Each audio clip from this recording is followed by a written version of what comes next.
انس فرماتے ہیں کہ نبی کریم صلی اللہ علیہ وسلم جب مکہ سے ہجرت کر کے مدینہ گئے تو اللہ کے نبی نے دیکھا کہ مدینہ والے ان 2 دنوں میں خوشی مناتے ہیں.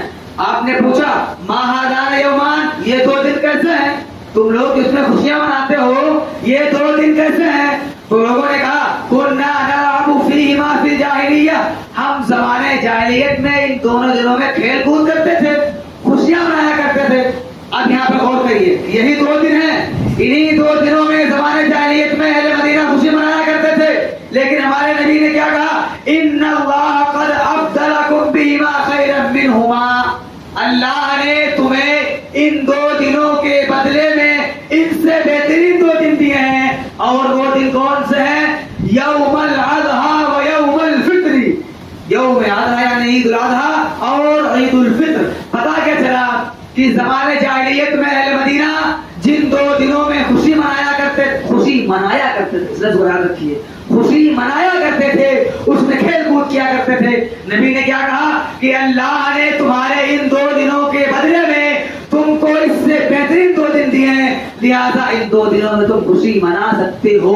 پتا کیا چلا کہ پوری زندگی کے اندر اور پورے سال کے اندر اگر ہمیں خوشی منانے کی اجازت ملی ہے تو صرف اور صرف عید الاضحیٰ اور عید الفطر کے یہ 2 دن ہیں. اب اگر کوئی ان دونوں عیدوں کے علاوہ، ان دونوں دنوں کے علاوہ کوئی تیسرا دن اختیار کرے، کوئی تیسری عید منائے تو اس میں اللہ کی توہین ہے اور اس میں اس کے رسول کی توہین ہے. کیوں؟ کیونکہ نبی نے فرمایا ان اللہ قد ابدلکم بہما خیرا منہا، کیونکہ اللہ نے تم کو اس سے بہترین 2 دن دیے ہیں.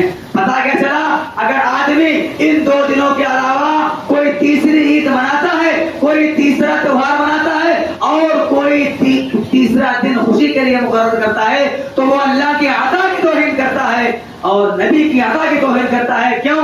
کیونکہ اس کے دل کے اندر کہیں نہ کہیں یہ بات ہے کہ اللہ کی جانب سے عطا کیے ہوئے 2 دن ہمارے لیے کم پڑ رہے تھے، لہذا شریعت مکمل نہیں ہوئی، ہمیں خوشی منانے کے لیے تیسرا دن بھی چاہیے.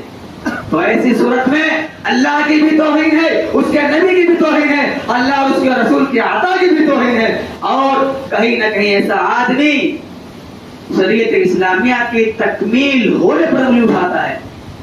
اس شریعت اسلامیہ کی تکمیل نہیں ہوئی تو یہ 2 دن ہمیں دیے گئے.